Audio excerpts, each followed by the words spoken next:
What if the biggest regret in your retirement is not what you did, but what you never even thought you could do? You know, we chased success for 30 or 40 years in our career, and at the end of that, we still realized, gosh, there's got to be more. To make sure you don't make the same mistakes that we did, watch this entire video and implement some of this that you learned today. You know, in 2018 was the year that we retired, December 2018.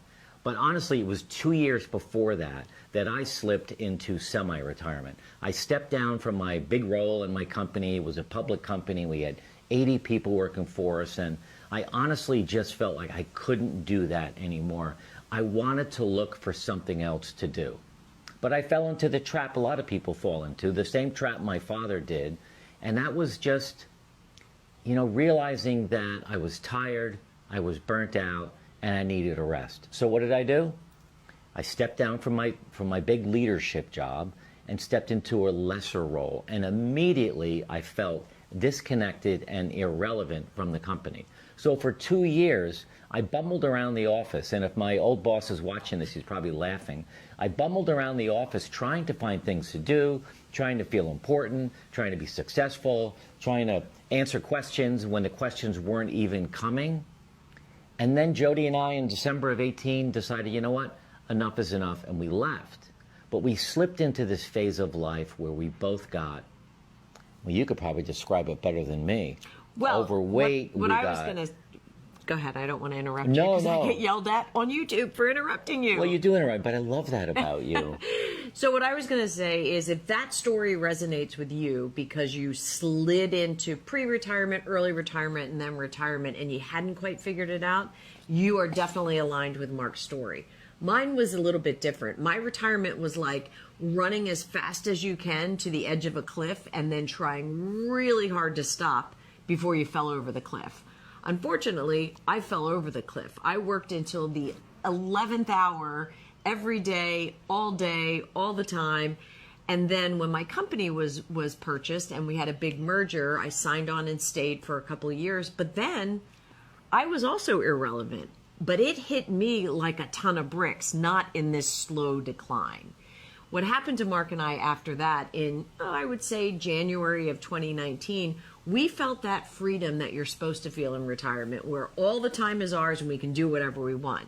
The challenge was we made really poor decisions on eating, on drinking, on traveling, on relaxing, on doing nothing, and the phase was pretty terrible. It was hard. It was really hard for us, and we pivoted, and here we are today, 5 years later, 6 years later, just digging in every day to try to find tools and strategies for us and tools and strategies for you to live this phase of life differently than we were really taught how to live this. We've been told a lie for a long time, that it's a time where you sit back, take it easy, and do nothing. All the ads on TV were always showing couples our age sitting on the beach drinking pina coladas. And sure, you can do that, but you can't do it 24/7. You just can't.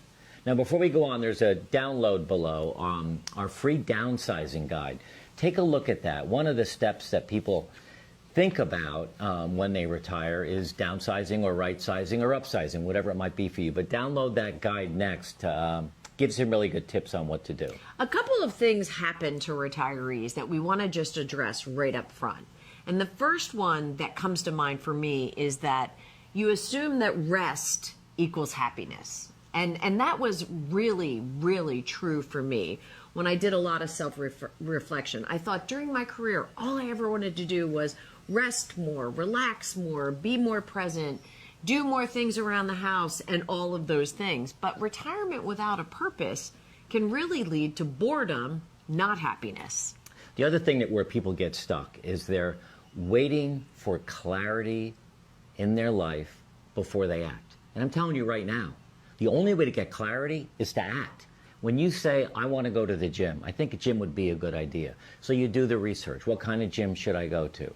What outfit should I wear? How old are the people in the gym? Maybe I'll drive by and scout it out. Maybe I'll see if Jody wants to go with me. Maybe I'll see if a friend wants to go. That's a lot of BS. Go to the gym. Just go to the gym. And if you don't want to go to the gym or you don't have the money for the gym, then start walking. As you start walking and you calm down a bit, you start to feel more alive, your brain gets free, you start to think a little bit. That's when clarity comes in, when you actually start to act. So don't wait for clarity to show up one morning. Do some things to bring clarity to life. And I'll tell you, one of the first things that I would do to bring clarity to my life, and I have used this as a tool, is really spend some time on internal reflection. You know, it's much easier to clean the garage than it is to sit down and really do an internal assessment of where you are and where you want to go.